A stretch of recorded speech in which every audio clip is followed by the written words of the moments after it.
Hi friends, welcome back to channel. ഇന്ന് നമ്മൾ കാണാൻ പോകുന്നത് ഒൺലി ഫ്രണ്ട്സ് ഡ്രീം ഓണിൻ്റെ 11ാമത്തെ എപ്പിസോഡാണ്. ഈ എപ്പിസോഡ് തുടക്കത്തിൽ കാണിക്കുന്നത് ഇപ്പോൾ ടിമ്മിക്ക് എന്തായെന്ന് അറിഞ്ഞുകൂടാത്തതുകൊണ്ട് തന്നെ ജാക്കും ഡീനും ഹോസ്പിറ്റലിൽ തന്നെ നൈറ്റ് ടൈമിൽ ഇങ്ങനെ വെയിറ്റ് ചെയ്ത് നിൽക്കുന്നതാണ്. കുറച്ച് കഴിയുമ്പോൾ ഡോക്ടർ വന്നിട്ട് കുഴപ്പമൊന്നുമില്ല, കയറി കണ്ടോളാനായി പറയുന്നുണ്ട്. കയറി കാണുമ്പോൾ അവർ ശ്രദ്ധിക്കുന്നുണ്ട് ടിമ്മിയുടെ ഒരു കൈ ഒടുങ്ങിയിട്ടുണ്ടായിരുന്നു, മുഖത്ത് ചെറിയ മുറിവുകളൊക്കെ ഉണ്ടായിരുന്നു. ടിമ്മിയുടെ ടൈമിന് ഭാഗ്യത്തിന് രക്ഷപ്പെട്ടു എന്നെല്ലാം തമാശ പറയുമ്പോൾ അങ്ങനെയൊന്നും പറയല്ലെന്ന് ജാക്കും ഡീനും പറയുന്നുണ്ട്. ആ സമയം തന്നെ അങ്ങോട്ടേക്ക് ട്യൂവ വരുന്നുണ്ട്. ആ സമയം ടിമ്മി പറയുന്നുണ്ട് ആക്സിഡൻ്റ് ആയിട്ട് മരിക്കും എന്നുള്ള സിറ്റുവേഷൻ തോന്നിപ്പോയപ്പോഴത്തേക്കും ഞാൻ നിങ്ങളെയും എൻ്റെ പാരൻസിനെയൊക്കെ ഓർത്തായിരുന്നു. നിങ്ങളിങ്ങനെ അടിയുണ്ടാക്കുന്ന പരിപാടി നിർത്തിയിട്ട് ഒന്ന് സംസാരിച്ച് പ്രശ്നങ്ങളെല്ലാം സോൾവ് ചെയ്യാനായി പറയുന്നുണ്ട്. പിന്നീട് കാണിക്കുന്നത് 2-3 ദിവസം കഴിയുമ്പോഴായപ്പോലും ജാക്കും ഡീനും ടിമ്മിനെ മീറ്റ് ചെയ്യാൻ വരുന്നുണ്ട്. ആ സമയം ടിമ്മി നോക്കുമ്പോഴത്തേക്കും രണ്ടും അറ്റത്തിരിക്കുന്ന കാണുമ്പോഴത്തേക്കും ഇതുവരെയായിട്ട് പ്രശ്നം സോൾവ് ആക്കിയില്ലേ എന്ന് ചോദിക്കുന്നുണ്ട്. ഇതിന് മറുപടിയായിട്ട് ജാക്കും ഡീനും ഒന്നും തന്നെ പറയുന്നില്ല. ആ സമയം ടിമ്മി അവരോട് ട്യൂവ വന്നില്ലേ എന്ന് ചോദിക്കുമ്പോഴത്തേക്കും അവനാണെങ്കിൽ അവൻ്റെ അച്ഛനെ ഹെൽപ്പ് ചെയ്തുകൊണ്ടിരിക്കുകയാണ്, ചിലപ്പോൾ കുറച്ച് കഴിയുമ്പോൾ വരുമായിരിക്കും എന്ന് ഡീൻ പറയുന്നുണ്ട്. അതേസമയം തന്നെ ടിമ്മി പറയുന്നുണ്ട് ഞാൻ ഈ ഒരു അവസ്ഥയിൽ ഇരിക്കുന്നതുകൊണ്ട് നമ്മുടെ ആ ഒരു പ്ലേക്ക് വേണ്ടിയിട്ട് ക്യാഷ് വന്ന സ്പോൺസറിനെ എനിക്ക് ഇതിനായിട്ട് പോയി കാണാനായിട്ട് പറ്റിയില്ല. എനിക്ക് പകരമായിട്ട് നിങ്ങൾ പോകുന്ന സമയത്ത് ഒരു ഗിഫ്റ്റും കൂടെ വാങ്ങിച്ചുകൊണ്ടാണ് പോകാനെന്ന് പറയുന്നുണ്ട്.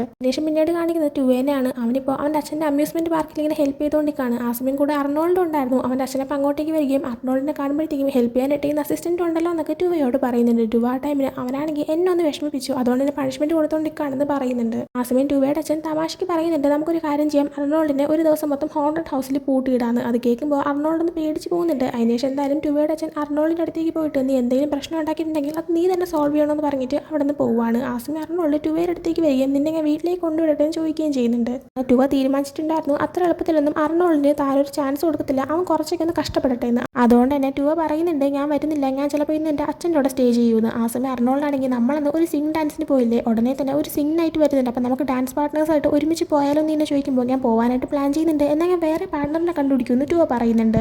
എന്നാൽ അർണോൾഡ് പറയുന്നുണ്ട് നിന്റെ റിതവുമായിട്ട് മാച്ച് ചെയ്യാൻ എനിക്ക് മാത്രമേ പറ്റത്തുള്ളൂ എന്ന്. ട്യൂവ അപ്പോൾ നമുക്ക് കണ്ട് മനസ്സിലാക്കാമെന്ന് ഇങ്ങനെ പറയാണ്. അതിനുശേഷം പിന്നീട് കാണിക്കുന്നത് റാഫീനെയാണ്. അവനിപ്പോൾ അവൻ്റെ റൂമിൽ ഇരിക്കുന്ന സമയത്ത് അവനാണെങ്കിൽ റോമിൻ്റെ യൂട്യൂബ് ചാനലൊക്കെ എടുത്ത് നോക്കുന്നുണ്ട്. അതിൽ റോമാണെങ്കിൽ ഇടയ്ക്ക് ഇവനാണെങ്കിൽ കേൾക്കാനായിട്ട് കൊടുത്തൊരു പ്ലേലിസ്റ്റ് ഉണ്ടായിരുന്നു. ഇപ്പോൾ നോക്കുമ്പോഴത്തേക്കും ആ പ്ലേലിസ്റ്റ് ഡിലേറ്റ് ആയി പോയിട്ടുണ്ട്. അതുകൊണ്ട് തന്നെ അതിനെന്ത് പറ്റിയെന്ന് അറിയാനായിട്ട് അവൻ റോമിനെ കോൾ ചെയ്യുന്നുണ്ട്. എന്നാൽ റോം കോൾ എടുക്കുന്നില്ല. അങ്ങനെ നേരെ റോമിനെ മീറ്റ് ചെയ്യാനാണ് പോകുന്നത്. അവിടെ ചെന്ന് കഴിയുമ്പോൾ റോമിനോട് ആ പ്ലേലിസ്റ്റിനെ പറ്റി ചോദിക്കുന്നുണ്ട്, അത് എവിടെയാണ്, നീ എനിക്കത് കേൾക്കാനായിട്ട് തന്നതല്ലേ എന്ന്.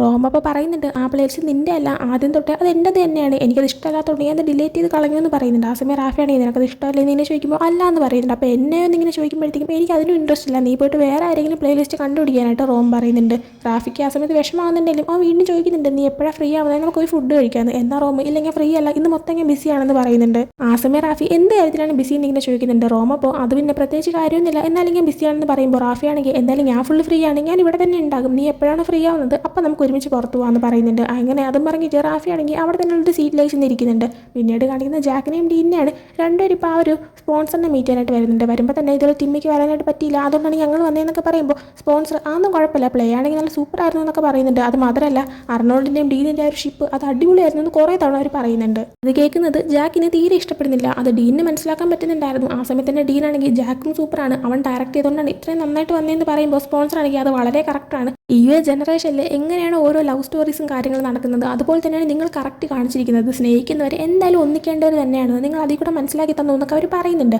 അതിനുശേഷം പിന്നീട് പുറത്തേക്ക് ഇറങ്ങുന്ന സമയത്ത് ഡീൻ ജാക്കിനോട് അടുത്തിന് എങ്ങോട്ടാണ് പോകുന്നതെന്ന് ചോദിക്കുന്നുണ്ട്. ജാക്ക് ഞാൻ എൻ്റെ വീട്ടിലേക്കാണ് പോകുന്നതെന്ന് പറയുമ്പോൾ ഫുഡ് കഴിച്ചിട്ട് പോയാലോ എന്ന് ഡീൻ ചോദിക്കുന്നുണ്ട്. എന്നാൽ ജാക്ക് ഇല്ല ഞാനില്ല എന്ന് പറഞ്ഞിട്ട് അവിടെ നിന്ന് പോകുന്നുണ്ട്. അടുത്ത് വീണ്ടും ട്യൂവേനെ അർണോൾഡിനെയും കാണിക്കുകയാണെങ്കിൽ ഇപ്പോൾ രണ്ടുപേരും ഇങ്ങനെ ഒരുമിച്ച് ആ ഒരു അമ്യൂസ്മെൻറ്റ് പാർക്കിൽ തന്നെ നിൽക്കുകയാണ്. അർണോൾഡ് ഒരു ജോക്കറിൻ്റെ കോസ്റ്റ്യൂമൊക്കെ ഇട്ടിട്ട് പിള്ളേരെ ഇങ്ങനെ എൻ്റർടൈൻ ചെയ്യാനായിട്ട് നിൽക്കുന്നുണ്ട്. എന്നാൽ പിള്ളേരെ എൻ്റർടൈൻ ചെയ്യുന്നതിന് പകരം അവനുണ്ടെ തന്നെ അവിടെ നിൽക്കുന്ന എല്ലാവരുടെയും മുന്നിൽ വെച്ചിട്ട് ട്യൂവ നീ എന്നോട് ക്ഷമിക്കണം, ഞാൻ തെറ്റ് ചെയ്തു എന്ന് എനിക്കറിയാം, പക്ഷേ നീ എനിക്കൊരു ചാൻസ് തരണം എന്നൊക്കെ പറയുന്നുണ്ട്. അതേക്കുന്ന ട്യൂവയാണെങ്കിൽ നീ എന്തൊക്കെ കാണിക്കുന്നതെന്ന് ഇങ്ങനെ ചോദിക്കുമ്പോഴത്തേക്കും അവിടെ നിൽക്കുന്നൊരു കൊച്ചുകുട്ടി നിങ്ങൾ രണ്ടും ബോയ് ഫ്രണ്ട്സ് ആണോ എന്നിങ്ങനെ ചോദിക്കുന്നുണ്ട്. ആ സമയം അർണോൾഡ് അതേ ആണ്, പക്ഷേ ഇവനിപ്പോൾ എന്നോട് ദേഷ്യത്തിലാണ്, അതുകൊണ്ട് തന്നെ ആ ദേഷ്യം മാറാനായിട്ട് നിങ്ങൾ എല്ലാവരും എന്നെ ഹെൽപ്പ് ചെയ്തില്ലേ എന്ന് ചോദിക്കുമ്പോൾ നിങ്ങൾ ഹെൽപ്പ് ചെയ്യുന്നു അവിടെ നിൽക്കുന്ന എല്ലാവരും പറഞ്ഞതിന് ശേഷം ട്യൂവയോട് അർണോൾഡിനോട് ഒന്ന് ക്ഷമിക്കാനായൊക്കെ പറയുന്നുണ്ട്. അങ്ങനെ ട്യൂവയാണെങ്കിൽ ഓക്കെ ഞാൻ ക്ഷമിച്ചു എന്ന് പറയാണ്. അർണോൾഡ് ആണെങ്കിൽ ഹഗ് ചെയ്തിട്ട് കണ്ടോ നിങ്ങൾ എല്ലാവരും കണ്ടോ അവനെടുത്ത് ക്ഷമിച്ചു എന്നൊക്കെ ഇങ്ങനെ പറയുന്നുണ്ട്. അതിനുശേഷം റോമിനെ റാഫിനെയും കാണിക്കുകയാണെങ്കിൽ റോം എങ്ങോട്ട് പോയാലും റാഫി അവൻ്റെ പുറകെ തന്നെ പോകുന്നുണ്ട്. അതുകൊണ്ട് തന്നെ റോമാണെങ്കിൽ ഇങ്ങനെ എന്നെ ഫോളോ ചെയ്ത് നിർത്താനായിട്ട് പറയുമ്പോൾ റാഫി ആണെങ്കിൽ ഇപ്പം മനസ്സിലായോ മുമ്പ് നീ എൻ്റെ പുറകെ നടക്കുമ്പോൾ എനിക്ക് എങ്ങനെയാണ് ഫീൽ ചെയ്തതെന്ന്. ആ സമയം റോമാണെങ്കിൽ നീ ഒന്ന് പോകാൻ നോക്കാനായിട്ട് പറയുമ്പോൾ റാഫി നീ എന്നോടൊന്ന് സംസാരിക്കാനായിട്ട് പറയുന്നുണ്ട്. റോം അപ്പോൾ റാഫിയോട് പറയുന്നുണ്ട് ഞാൻ നിന്നോടൊന്ന് സംസാരിക്കണമെങ്കിൽ നീ 2 മിനിറ്റ് ആ ഐസ് ബാത്തിൽ ഇരിക്കണമെന്ന് പറയുന്നുണ്ട്. റാഫി ഇപ്പോൾ 2 മിനിറ്റ് എന്നെ കൊണ്ടൊന്നും പറ്റത്തില്ല എന്ന് പറയുമ്പോൾ റോമാണെങ്കിൽ കണ്ടില്ലേ എനിക്ക് വേണ്ടിയിട്ട് നീ ഇത്ര എഫോർട്ട് പോലും ഇടുന്നില്ല എന്ന് പറയുമ്പോൾ റാഫി ആണെങ്കിൽ അവന് തടങ്ങിയിട്ട് 2 മിനിറ്റ് അല്ലേ ഞാൻ ഇരുന്നോളാന്ന് പറയുന്നുണ്ട്. അങ്ങനെ റോം ടൈമർ ഓൺ ആക്കുന്നുണ്ട്. റാഫി കുറേ കഷ്ടപ്പെടുന്നുണ്ടെങ്കിലും അവൻ എങ്ങനെയൊക്കെ പിടിച്ചിരുന്ന് അവർ 2 മിനിറ്റും കംപ്ലീറ്റ് ആക്കുന്നുണ്ട്. അതിനുശേഷം പിന്നീട് കാണിക്കുന്ന ജാക്കിനെയാണ്. അവനിപ്പോൾ അവൻ്റെ ഫ്രണ്ട്സായിട്ടുള്ള ടോപ്പിൻ്റെയും മ്യൂവിൻ്റെയും ഒരു ഷൂട്ടിന് വേണ്ടിയിട്ട് ഇങ്ങനെ വന്നിരിക്കുകയാണ്. അപ്പോൾ അവർ ഷൂട്ട് കുറച്ച് ഭാഗമെല്ലാം ഷൂട്ട് ചെയ്ത് കഴിയുന്ന സമയത്ത് ഓർഡർ ചെയ്ത കോഫി വന്നതുകൊണ്ട് തന്നെ അത് വാങ്ങാൻ ടോപ്പ് പോകുന്നുണ്ട്. ആ സമയം മ്യൂ നോക്കുമ്പോഴത്തേക്കും ജാക്കിരുന്ന് ഡ്രിങ്ക് ചെയ്യുന്നത് അവൻ കാണുന്നുണ്ട്. അപ്പോൾ അവനോട് ചോദിക്കുന്നുണ്ട്, നീയാണെങ്കിൽ ഇപ്പം തന്നെ വർക്കിൻ്റെ അവർ ഓർത്തിട്ട് സ്ട്രെസ് ആവാൻ തുടങ്ങിയെന്ന്. ആ സമയം ജാക്ക് അങ്ങനെയൊന്നുമില്ല, എനിക്ക് ഡ്രിങ്ക് ചെയ്യണമെന്ന് തോന്നിയതുകൊണ്ടാണ് ഞാൻ ഡ്രിങ്ക് ചെയ്തെന്ന് പറയുമ്പോൾ, അല്ല ഡീൻ എവിടെ, അവനെ കണ്ടില്ലല്ലോ എന്ന് മ്യൂ പറയുന്നുണ്ട്. ആ സമയം ജാക്ക് എനിക്കറിയത്തില്ല, ഞങ്ങൾ ബ്രേക്കപ്പ് ആയതിനു ശേഷം ഞാൻ അവൻ്റെ കാര്യം അങ്ങനെ നോക്കാറില്ല എന്ന് പറയുന്നുണ്ട്. ആ സമയം മ്യൂ ആണെങ്കിൽ അത് സോറി എനിക്കറിയത്തില്ലായിരുന്നു എന്ന് പറയുമ്പോഴത്തേക്കും ജാക്ക് ഇല്ല കുഴപ്പമില്ല എന്നൊക്കെ പറയുന്നുണ്ട്. ആ സമയം മ്യൂ ആണെങ്കിൽ നിനക്ക് അതിനെക്കുറിച്ച് സംസാരിക്കണമെന്ന് ആഗ്രഹമുണ്ടോ, അല്ലെങ്കിൽ ടോപ്പിനോട് അതിനെക്കുറിച്ച് സംസാരിക്കണമെന്നുണ്ടോ എന്ന് ഇങ്ങനെ ചോദിക്കുമ്പോഴത്തേക്കും ഇല്ല അതൊന്നും വേണ്ടെന്ന് പറഞ്ഞിട്ട് മ്യൂവിനോട് ചോദിക്കുന്നുണ്ട്, നീ എന്തുകൊണ്ടാണ് ടോപ്പിന് രണ്ടാമതൊരു ചാൻസ് കൊടുത്തതെന്ന്. ആ സമയം മ്യൂ ആണെങ്കിൽ അത് പിന്നെ മെയിനായിട്ട് എനിക്ക് അവനോടുള്ള ഇഷ്ടം തന്നെയാണ്, പിന്നെ അവൻ ചെയ്ത തെറ്റിന് അവന് നല്ല കുറ്റബോധം തോന്നുന്നുണ്ടെന്ന് അവൻ പ്രൂവ് ചെയ്തു, അവൻ ജെനുവൻലി തന്നെ നന്നാവാൻ ശ്രമിക്കുന്നുണ്ട് എന്ന കാര്യം ഞാൻ കണ്ടതാണ്, അതുകൊണ്ടും കൂടി തന്നെയാണെന്ന് അവൻ പറയുന്നുണ്ട്. എന്നിട്ട് ജാക്കിനോട് പറയുന്നുണ്ട്, ഡീൻ എന്ത് തെറ്റാണ് ചെയ്തതെന്ന് എനിക്കറിയത്തില്ല, പക്ഷേ ഒരു തീരുമാനം എടുക്കേണ്ടത് നീ തന്നെയാണ്, നീ അവൻ എന്തുമാത്രം സ്നേഹിക്കുന്നുണ്ട്, നിനക്ക് അവൻ ഇനി അക്സെപ്റ്റ് ചെയ്യാൻ പറ്റുമോ അതൊക്കെ ചിന്തിച്ച് ഒരു തീരുമാനത്തിൽ എത്തിപ്പെട്ടാണ് നീ തന്നെയാണ്. വിശ്വാസം ഇല്ലെങ്കിൽ ഒരു റിലേഷൻഷിപ്പ് ഒരിക്കലും മുന്നോട്ട് പോകത്തില്ല, പരസ്പരം വിശ്വാസം ഉണ്ടെങ്കിൽ ഹാപ്പി ആയിട്ടിരിക്കാൻ പറ്റുള്ളൂ എന്ന് മ്യൂ പറയുന്നുണ്ട്. അപ്പോൾ തന്നെ ടോപ്പ് അങ്ങോട്ടേക്ക് വരികയും ചെയ്യാണ്. പിന്നീട് കാണിക്കുന്ന ഡീനെയാണ്. അവനിപ്പോൾ ഗെയിം പ്ലേയുടെ വീട്ടിൽ ഇരിക്കുന്ന സമയത്ത് അങ്ങോട്ടേക്ക് ഗെയിം പ്ലേ വരികയും നിന്റെ ഹോസ്പിറ്റലിൽ ഇരിക്കുന്ന ഒരു ഫ്രണ്ടിന് ഇപ്പോൾ എങ്ങനെയുണ്ടെന്ന് ചോദിക്കുകയും ചെയ്യുന്നുണ്ട്. ആ സമയം ഡീനാണെങ്കിൽ കുഴപ്പമില്ല, പക്ഷേ ഞാനാണെങ്കിൽ ഓക്കെ അല്ല എന്ന് പറയുന്നുണ്ട്. ആ സമയം ഗെയിം പ്ലേ അവൻ്റെ അടുത്തിരുന്നിട്ട് എന്ത് പറ്റി, ജാക്കുമായിട്ട് നല്ല ടേംസിലല്ലേ കാര്യങ്ങളൊക്കെ എൻ്റെ ആയത് എന്ന് ചോദിക്കുമ്പോഴത്തേക്കും അതെ, പക്ഷേ അവനിനി എന്ത് ഡിസിഷൻ എടുക്കാമെന്ന് എനിക്കറിയത്തില്ല, എനിക്കാണെങ്കിൽ അതിന് വേറൊന്നും ചെയ്യാൻ പറ്റില്ല, കാരണം ഒരു തീരുമാനം എടുക്കേണ്ടത് അവനാണെന്ന് പറയുന്നുണ്ട്. ആ സമയം ഗെയിം പ്ലേ ചോദിക്കുന്നുണ്ട്, ഇനിയിപ്പോൾ ഒരു തീരുമാനം എടുക്കേണ്ട അവനാണ്, നിനക്കതിൽ ഇനി വേറെ റോളൊന്നും ഇല്ലെങ്കിൽ നിനക്ക് മറ്റാരെങ്കിലും സ്നേഹിക്കാനായിട്ട് ട്രൈ ചെയ്തൂടെ, ഞാൻ നിന്നെ പൊന്നുവരെ നോക്കാനായിട്ട് റെഡിയാണ്, ഏത് തരത്തിലായാലും ഞാൻ നിന്നെ അക്സെപ്റ്റ് ചെയ്യുമെന്ന് പറഞ്ഞിട്ട് അവനെ കിസ് ചെയ്യാനായി പോകുന്നുണ്ട്. എന്നാൽ ഡീനാണെങ്കിൽ ഇല്ല വേണ്ട ശരിയാവത്തില്ല എന്ന് പറയുന്നുണ്ട്. ആ സമയം ഗെയിം പ്ലേ ആണെങ്കിൽ നീ സീരിയസ് ആയിട്ട് തന്നെയാണോ, നിനക്ക് ഓക്കെ അല്ലെന്ന് നീ ഇവിടെ വെച്ച് ഉറപ്പിച്ച് പറയുകയാണെങ്കിൽ ഇനി ഒരിക്കലും ഞാൻ നിന്നെ സ്നേഹിക്കാനായിട്ട് നിൽക്കത്തില്ല, ഫ്രണ്ടായിട്ട് മാത്രമേ കണക്കാക്കുള്ളൂ എന്ന് പറയുന്നുണ്ട്. ഡീനപ്പോൾ അങ്ങനെ മതി, അങ്ങനെ പോകുന്നതാണ് നല്ലതെന്ന് പറയുന്നുണ്ട്. അതിനുശേഷം കാണിക്കുന്നത് ഡീന് അവൻ്റെ ചേച്ചിയോട് ഇരുന്നിട്ട് അവൻ്റെ ലഗേജ് എല്ലാം പാക്ക് ചെയ്യുന്നതാണ്. ഡീനാണെങ്കിൽ ഒറ്റയ്ക്കൊരിടത്ത് തൊട്ട് താമസം മാറ്റാനായിട്ട് തീരുമാനിച്ചായിരുന്നു. ആ സമയം ചേച്ചി ചോദിക്കുന്നുണ്ട് നീ വേണമെങ്കിൽ എന്നോടൊന്ന് താമസിക്കാനായിട്ട്, എന്നാൽ ചേച്ചി കൂടെ വർക്ക് ചെയ്യുന്ന ഒരാളുടെ കൂടെയായിരുന്നു സ്റ്റേ ചെയ്യുന്നത്, അതുകൊണ്ട് തന്നെ ഡീന് വേണ്ടാന്ന് പറയുന്നുണ്ട്. ചേച്ചി അപ്പോൾ നോക്കുമ്പോൾ ഒരു ബോക്സ് കണ്ടിട്ട് അതെന്താ സംഭവം നോക്കുന്നുണ്ട്. ഡീനപ്പോൾ അത് എൻ്റെയും ജാക്കിൻ്റെയും കുറേ സംഭവങ്ങളാണെന്ന് പറയുന്നുണ്ട്. ചേച്ചി അത് ഓപ്പൺ ചെയ്യുമ്പോഴത്തേക്കും കുറേ ലെറ്റേഴ്സ് ഉണ്ടായിരുന്നു. അപ്പോൾ ഡീൻ പറയുന്നുണ്ട് അതെന്ന് പറയുന്നത് ഒരു വർഷം സ്റ്റാർട്ടാകുമ്പോൾ ഞാനും അവനും പരസ്പരം ചെയ്യണം എന്ന് ആഗ്രഹിക്കുന്ന കാര്യങ്ങൾ എഴുതി വെച്ചിരിക്കുന്ന ബോക്സാണ്, ആ വർഷം കഴിയുമ്പോഴത്തേക്കും നമ്മൾ ചെയ്ത് തീർത്തോന്ന് അറിയാനായിട്ട് വീണ്ടും ഓപ്പൺ ചെയ്ത് ആ ലെറ്റർ നോക്കാറുണ്ടെന്നൊക്കെ പറയുന്നുണ്ട്. ചേച്ചി അപ്പോൾ അവൻ്റെ അടുത്തേക്ക് വന്നിരുന്നിട്ട് നീ ഇങ്ങനെ ഇതിനെക്കുറിച്ച് തന്നെ ആലോചിച്ചെങ്കിൽ നീ വിഷമിക്കത്തേ ഉള്ളൂ, സോ നീ ജാക്കിനെ വിട്ടളങ്ങിയിട്ട് വേറെ ആരെങ്കിലും ഒരു റിലേഷൻഷിപ്പിൽ അവനായി പറയുന്നുണ്ട്. എന്നാൽ ഡീൻ അത് അത്ര എളുപ്പമല്ലെന്ന് പറയുമ്പോൾ ചേച്ചി പറയുന്നുണ്ട് ഡിയർ എക്സ് എന്ന് പറഞ്ഞിട്ടൊരു എക്സിബിഷൻ ഉണ്ട്, ആ എക്സിബിഷനിൽ നമ്മുടെ എക്സിൻ്റെ ഏത് സാധനങ്ങളും അവിടെ കൊണ്ടുവയ്ക്കാം, ഞാനും എൻ്റെ എക്സ് ബോയ് ഫ്രണ്ടിൻ്റെ സാധനങ്ങളെല്ലാം തന്നെ ആ എക്സിബിഷന് കൊടുത്തു, സോ നീയും അങ്ങനെ ചെയ്യുന്നതായിരിക്കും നല്ലത്, അങ്ങനെ ചെയ്തിട്ട് ജാക്കിനെ അങ്ങ് വിട്ടളങ്ങിയിട്ട് നീ പുതുതായിട്ട് ലൈഫ് സ്റ്റാർട്ട് ചെയ്യാനായി പറയുന്നുണ്ട്. അതിനുശേഷം കാണിക്കുന്നത് നൈറ്റ് റോമിനെ വെയിറ്റ് ചെയ്ത് പീറ്റാണെങ്കിൽ ക്ലബ്ബിൽ നിൽക്കുന്നതാണ്. റോം വരുന്ന സമയത്ത് പീറ്റ് അവനോട് ചെന്ന് സംസാരിക്കുന്നുണ്ട്. ആ സമയം റോം പറയുന്നുണ്ട് പീറ്റ് നീ ഒരു കാര്യം മനസ്സിലാക്കുന്നത്, എനിക്ക് ഇതിനോട് ഇൻട്രസ്റ്റ് ഒന്നുമില്ല, നീ എൻ്റെ ടൈപ്പായിട്ടുള്ള ഒരാളല്ലാന്ന്. ആ സമയം പീറ്റ് പിന്നെ നിനക്ക് എങ്ങനത്തെ ആൾക്കാരെയാണ് ഇഷ്ടം,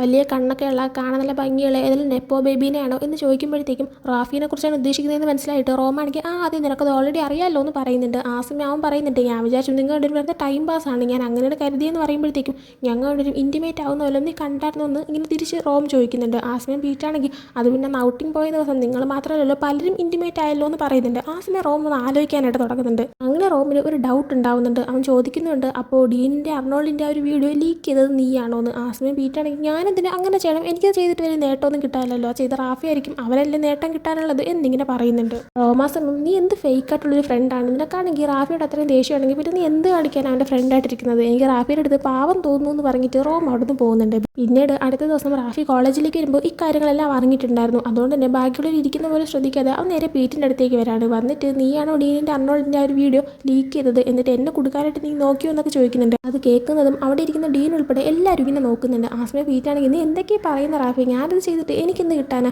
പിന്നെ ഞാനിപ്പോൾ ചെയ്തെങ്കിൽ തന്നെ അത് ഞാൻ നിന്നെ ഹെൽപ്പ് ചെയ്യാൻ വേണ്ടി ചെയ്തതാണ്, അതാകുമ്പോൾ നിനക്കും ജാക്കിനും സെറ്റ് ആവാൻ പറ്റുമല്ലോ എന്ന് പറയുന്നുണ്ട്. റാഫി ആ ടൈമിൽ ഓ നീ എന്നെ ഹെൽപ്പ് ചെയ്യാൻ നോക്കിയതാണല്ലേ, നീ അങ്ങനെ ചെയ്തിട്ട് എല്ലാവരും കൂടെ എന്നെ കുറ്റം പറയാനല്ലേ നീ അങ്ങനെ ചെയ്തത്, എന്തായാലും കൊള്ളാം നല്ല പരിപാടി തന്നെ, അത് മാത്രമല്ല നീ പറഞ്ഞില്ല റോം നീ ഇൻറ്റിമേറ്റ് ആയെന്ന്, എന്നാൽ അവ ശരിക്കും നിന്നെ റിജക്ട് ചെയ്തെന്നുള്ള കാര്യം അതെനിക്കറിയാമെന്ന് പറയുന്നുണ്ട്. ആ സമയം പീറ്റ് അങ്ങനെയൊന്നുമില്ല ഞങ്ങൾ ഇൻറ്റിമേറ്റ് ആയി എന്ന് പറയുമ്പോൾ ഓ അങ്ങനെയാണോ, എങ്കിൽ പിന്നെ അവൻ്റെ ഡാഷ് ക്യാം റെക്കോർഡിങ് അങ്ങനെ കേൾപ്പിച്ച് തരട്ടെ എന്ന് വെച്ചിട്ട് റാഫി അവൻ്റെ ഫോൺ എടുക്കുന്നുണ്ട്.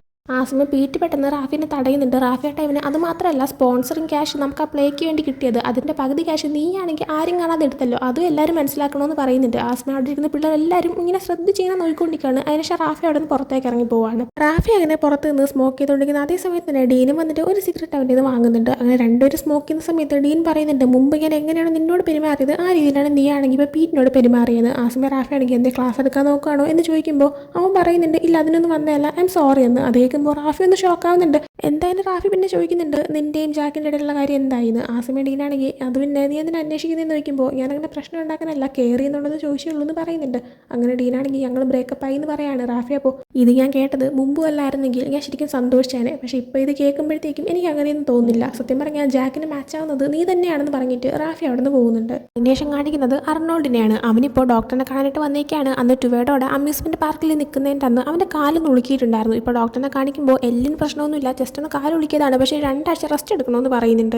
ആ സമയം അർണോൾഡ് ചോദിക്കുന്നുണ്ട്, ഞാനാണെങ്കിൽ റെസ്റ്റ് അല്പം എടുക്കാതെ കാല് യൂസ് ചെയ്ത് കഴിഞ്ഞാൽ ഞാൻ റിക്കവർ ആവാൻ ടൈം എടുക്കും, അല്ലെങ്കിൽ ഫ്യൂച്ചറിൽ എന്തെങ്കിലും ഇഷ്യൂസ് ഉണ്ടാവും ചോദിക്കുന്നുണ്ട്. ഡോക്ടർ അപ്പോൾ റിക്കവർ ആവാൻ ടൈം എടുത്തേക്ക് വേറെ ഇഷ്യൂസ് അതിനെക്കുറിച്ച് നമുക്ക് പറയാനായിട്ട് പറ്റത്തില്ല എന്ന് പറയുന്നുണ്ട്. അതിനുശേഷം പിന്നീട് കാണിക്കുന്നത് ആ ഒരു സ്വിംഗ് നൈറ്റാണ്. അതിന് അർണോൾഡും ടുവയും പോകുന്നുണ്ട്. ടുവേയുടെ അടുത്ത് തൻ്റെ കാലിന് ഇങ്ങനെ പരിക്കുപറ്റിയായിരുന്നു അർണോൾഡ് പറഞ്ഞിട്ടില്ല. ടുവയ്ക്ക് അതിന് പോകണമെന്ന് ആഗ്രഹമുള്ളതുകൊണ്ട് തന്നെ അർണോൾഡ് അതൊന്നും പറയാതെ മറച്ചു വെച്ചിരിക്കുകയായിരുന്നു. എന്തായാലും സ്വിംഗ് ഡാൻസിന് പോകുമ്പോഴത്തേക്കും അവിടെ ഒരു കോമ്പറ്റീഷനും നടക്കുന്നുണ്ട് സ്വിംഗ് ഡാൻസ് ചെയ്തുകൊണ്ടുള്ളത്. ടുവയ്ക്ക് ഈ സ്വിംഗ് ഡാൻസ് ചെയ്ത് ആ ഒരു കോമ്പറ്റീഷനിൽ പങ്കെടുക്കുന്നതിന് ടെൻഷനുണ്ട്. എന്നാലും അർണോൾഡ് ഇതിനെ കൊണ്ട് പറ്റും, നീ ആ റിതം വെച്ചാൽ കളിച്ചാൽ മതി എന്നൊക്കെ പറഞ്ഞിട്ട് രണ്ടുപേരും കൂടിയിട്ട് ആ ഡാൻസ് ഒക്കെ ചെയ്യുന്നുണ്ട്. പിന്നീട് കാണിക്കുന്നത് ഡീനാണെങ്കിൽ അവൻ്റെ ചേച്ചി പറഞ്ഞതനുസരിച്ച് നമ്മുടെ എക്സ് ബോയ് ഫ്രണ്ട്സിൻ്റെ ഒക്കെ തന്നെ സാധനങ്ങളെല്ലാം ഇങ്ങനെ വെക്കാൻ പറ്റിയ ഒരു എക്സിബിഷൻ അങ്ങോട്ടേക്ക് പോകുന്നതാണ്. അവിടെ ചെന്നിട്ട് അവിടെ വച്ചേക്കുന്ന ഓൾറെഡി ഉള്ള സാധനങ്ങളെല്ലാം ഇങ്ങനെ നോക്കി നടക്കുന്ന സമയത്ത് അതിൻ്റെ കാര്യങ്ങളെല്ലാം നടത്തുന്ന ലേഡി വന്ന് പറയുന്നുണ്ട്, സാധനങ്ങളെല്ലാം വെച്ച് കഴിയുമ്പോൾ വേണമെങ്കിൽ നിങ്ങളുടെ എക്സ് ബോയ് ഫ്രണ്ടിന് വേണ്ടിയിട്ട് ഒരു മെസ്സേജ് പോലത്തെ ഒരു വീഡിയോയും കൂടി ഇങ്ങനെ റെഡിയാക്കി വെക്കാമെന്ന്. എന്നാൽ അവൻ ഇല്ല അത് വേണ്ടാന്നിങ്ങനെ പറഞ്ഞിട്ട് നടക്കാനേ കണ്ടിന്യൂ ചെയ്യുന്നുണ്ട്. ആ സമയത്താണ് അവിടെ ഒരു മാല ഇരിക്കുന്നത് കാണുന്നത്. ആ മാല എന്ന് പറയുന്നത് ജാക്കിന് ഇവൻ ഗിഫ്റ്റായിട്ട് കൊടുത്ത ഒന്നായിരുന്നു. അതിങ്ങനെ ഇരിക്കുന്ന കാണുമ്പോൾ തന്നെ ജാക്കും അവിടെ ഉണ്ടെന്ന് ഇവന് മനസ്സിലാക്കാൻ പറ്റുന്നുണ്ട്. ആ സമയത്ത് തന്നെ ജാക്ക് അങ്ങോട്ടേക്ക് വരികയും ചെയ്യാണ്.